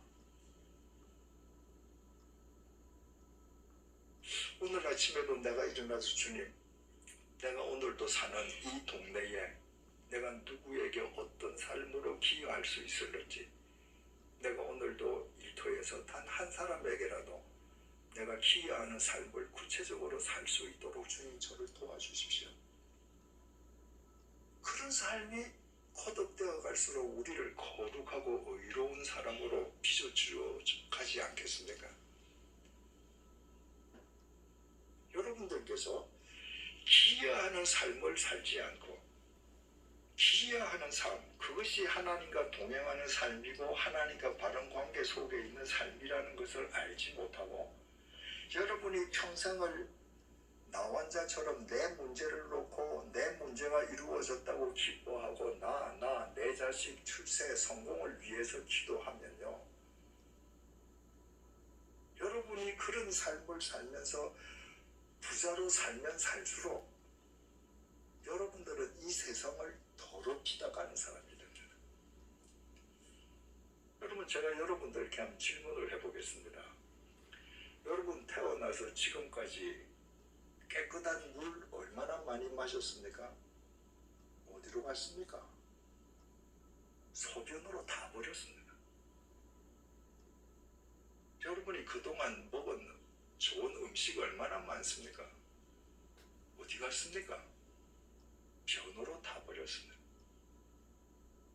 여러분들 일평생 쓰레기로 버린 종이는 얼마나 많습니까? 여러분이 이따가 버려서 무더기로 버린 옷, 어디 다 소각된 옷 얼마나 많습니까? 구두는 몇 컬레죠? 여러분이 기여하는 삶을 살면 이건 다 선한 도구예요. 쓰레기가 되어도 이거 다 선한 거예요. 내가 기여하는 삶을 살지 않고 내 자식, 내 식구들만 잘 살기를 원하면 내가 큰 아파트에 살수록 큰 자동차를 탈수록 이렇게 세상을 오염시키다가 한 인생 끝나는 겁니다. 그렇게 살고 하나님 앞에 설 수 있겠습니까? 기여하는 삶을 위해서 기도하는 사람에 의해서 하나님의 뜻은 이루어지고 그런 사람의 삶을 하나님께서 책임져 주시겠다고 성경을 통해서 약속하시는 겁니다. 제 이야기를 드리고 끝내겠습니다. 울산에 계시는 분들은 외국 여행 갈 때 만약에 비행기를 이용하시면 부산에서 비행기를 탑니까? 예. 제가 사는 고창에서는 비행기를 타고 이제 외국을 가려고 하면 대구에서 비행기를 탑니다. 그러면 뭐 경험하신 분들은 다 아시겠습니다만은 부산에서 영종도로 가든가 아니면 대구에서 영종도로 가든가 분명히 이건 국내 구간인데 외국을 갈 때는 그것이 국제선이 됩니다. 그래서 영종도 공항에 내려서 환승구역을 벗어나지 못합니다. 예를 들어서 내 여권을 들고 이민국을 통과해서 밖으로 못 나갑니다. 왜냐하면 국제선 여객이기 때문에 환승구역에서만 기다려야 돼요. 제가 작년 4월 달에 과테말라에 집회를 다녀왔습니다. 대구에서 비행기를 타고 영종도 가서 영종도에서 카나다 항공을 타고 멕시코 시티에 내려서 거기에서 다시 카나다 항공을 타고 과테말라 시티에 도착하니까 거창 저희 집을 떠나서 과테말라 숙소에 들어갈 때까지 30시간이 소요되었습니다. 거기서 집회를 끝내고 이제 한국으로 되돌아오기 위해서 과테말라에 있는 카나다 항공 공항에 가서 비행기 표를 냈는데요. 그러니까 과테말라에서 멕시코 시티까지 또 카나다 항공, 멕시코 시티에서 영종도까지 카나다 항공, 그 다음에 영종도에서 대구까지 대한항공 이렇게 타야 되는데 제 표를 가지고 그 항공사 직원이 컴퓨터에 입력을 했는데 카나다 항공하고 대한항공은 분명히 스카이팀 같은 팀인데 그 컴퓨터로 대한항공이 접근이 안 되는 겁니다. 그러니까 비행기 제 수화물 태그를 영종도까지만 붙여주는 거예요. 그리고 비행기 티켓도 영종도까지 카나다 항공 구간만 주는 거예요. 그럼 문제가 생긴 거죠. 저는 영종도에서 대한항공을 타고 대구로 가야 되는데 자 비행기 표도 없죠. 심 태그도 영종도까지만 붙어있죠. 근데 환승객은 영종도에 내려서 짐 찾는 데 가서 제 짐을 찾을 수가 없습니다. 환승구역에서만 있어야 되거든요. 그러니까 짐도 못 찾고 비행기도 못 타게 생긴 거예요. 과테말라에서 멕시코 시티에 도착을 했습니다. 거기 공항에 이제 그 민국을 통과하면 물건 찾는데 수화물 찾는 데가 있고 거기 2층에 이제 환승구역인데 올라가기 전에 카나다 항공 직원이 있었습니다.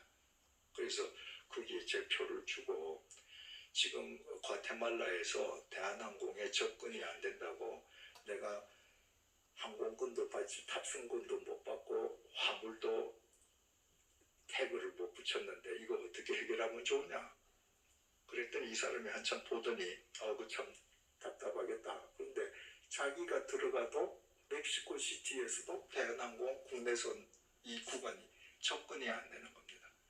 그러니까 자기가 참 어려운 일이긴 하지만 그 과테말라에서 온 비행기 그 비행기에서 짐을 다 내리고 그 짐을 이제 멕시코 시티에서 영종도 가는 카나다 항공으로 짐을 옮기잖아요. 그 짐 중에서 제 짐을 찾아서 대구 가는 태그는 붙여줄게. 근데 탑승권은 줄 수가 없다.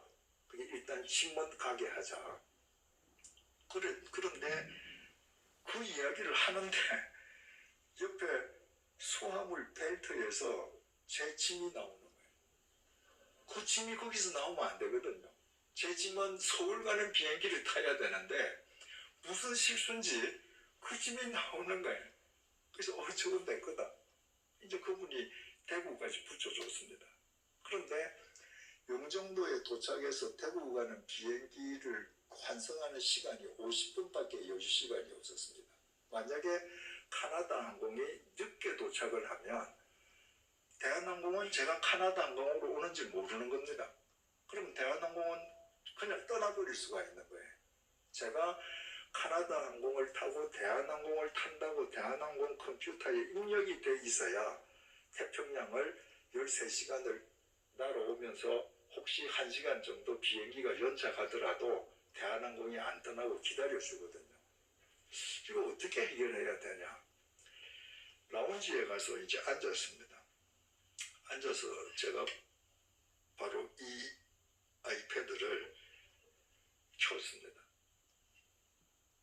그래서 이제 뭐 다른 그건 없나고 하는데 이렇게 보는데 땡 이러더니 문자가 하나 왔습니다. 목사님 생신을 축하합니다. 그날이 제 생일이었습니다. 그 문자를 보낸 사람이 대한항공 직원이었습니다. 그 사람은 새벽에 양화진에 있는 백주년 기념교회에서 새벽 기도를 드리고, 그분은 제가 외국에 있는 줄 모르고 고창에 있는 줄 알고 새벽에 문자를 보내면 신뢰가 될까봐 한국 시간으로 9시 넘어서 문자를 보낸다고 기다렸다가 저한테 문자를 보냈는데, 제가 과테말라에서 딱 열고 직후에 문자가 온 거예요. 그래서 제가 문자를 썼습니다. 내가 지금 이런 사정으로 과테말라에 있는데 대한항공 탑승권이 없기 때문에 영종도에 내려서 대한항공을 못할 수가 있다. 그러니까 당신이 수고스럽더라도 내가 카나다 항공을 타고 도착한다는 거 대한항공에 입력 좀 해줘라. 내 전자항공 티켓을 몇 번이고 이렇게 다 보냈습니다. 그랬더니 한 10분 후에 문자가 다시 왔습니다. 대한항공에 다 체킹이 돼 있으니까 비행기가 연착되어도 비행기 기다릴 거니까 걱정하지 말라고요. 여러분 한번 생각해 보셔요. 저는 이거 대한항공이 이 카나다 항공 컴퓨터가 과테말라에서 대한항공에 접근이 안 되네. 하나님, 그러면 영종도에서 제 짐도 못 찾고 비행기도 못 하는데 어떡합니까? 화장실 가가지고 하나님한테 주여 삼창하고 기도 안 했습니다. 주님께서 그렇게 신묘막측하게 해결하시는 겁니다. 제가 한 일은 과테말라에 있는 한인 그리스도인들을 위해서 편도 30시간 그 비행기 타고 간 것밖에 없습니다. 나머지는 주님께서 책임지시는 거예요. 저는 이런 경험이 참 많습니다.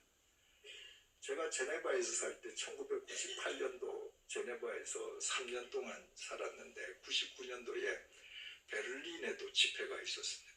베를린을 가는데 그때 베를린에 눈이 오지 않는 시즌에 첫눈이 왔습니다. 그러니까 그 뭐 선진국 공항이라도 이 자연 앞에서는 맥을 못 추더군요. 프랑크푸르트 공항이 그 전부 다 올 스톱이에요. 갑자기 눈치 오는 제설기 이런 것이 준비가 안 됐어요. 프랑크푸르트 공항에 도착을 했는데 베를린 가는 국내선이 전부 캔슬입니다. 갈 수가 없는 거예요. 제가 베를린 교회 목사님한테 전화를 했더니 그때가 시간이 예배 드리기 한 1시간 반 전인데 벌써 교인들이 오는 교인들이 있다. 지금 이 찬양도 하고 있으니까 무조건 와야 된다. 비행기는 다 캔슬이에요. 제가 루프산자 그 국내선으로 갔습니다. 그래서 전부 다 캔슬이라고 다 돼 있고 다 클로즈 돼 있는데 한 여직원이 앉아 있는 데스크로 갔습니다. 그래서 두말하지 않고 캔슬된 제 티켓을 보여줬습니다. 이분이 티켓을 이렇게 보더니 제 얼굴을 쳐다보고 티켓을 보고 제 얼굴을 보고 한참을 보더니 탑승권을 주는 거예요. 비행기를 탔습니다. 큰 비행기에 저 말고 3사람만 타고 있었습니다. 그래서 저는 그게 무슨 비행기냐고 물어보지 않았습니다. 단지 저는 상상할 뿐입니다. 그 자연재해가 터져서 모든 공항이 폐쇄가 되고 다 비행기가 캔슬됐는데 아마 베를린으로 가는 정부 중요한 인사를 위해서 위험을 무릅쓰고 비행기를 한 대 띄운 것 같습니다. 그 비행기에 제가 탄 거예요. 그래서 가서 집회를 했습니다.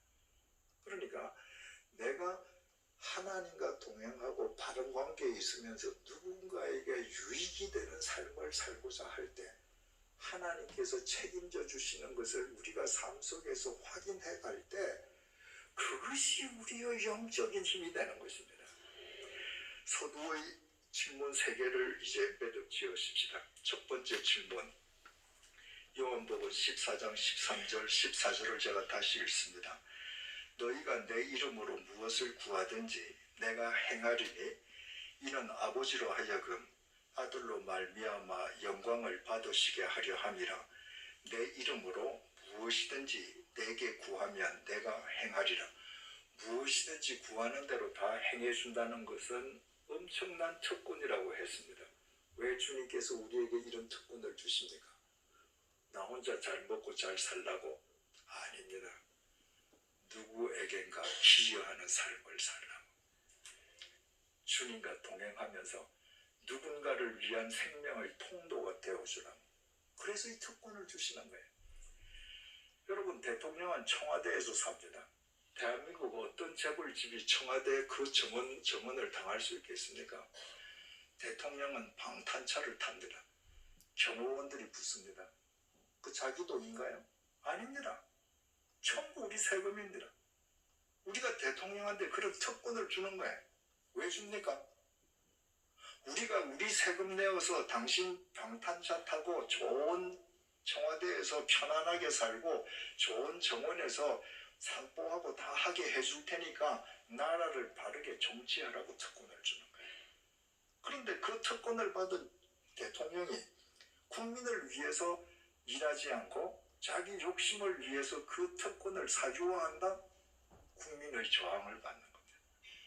주님께서 다른 사람들에게 기여하면서 살라고 기도의 특권을 주셨는데 이 기도의 특권을 오용한다? 하나님께서 그 기도 외면하시지 않겠습니까? 두 번째 질문. 정말 무엇이든지 기도하면 다 이루어지는가? 그런 부분 없습니다. 내가 기도한 대로 내용대로 다 이루어졌다. 그 사람 거짓말하는 거예요.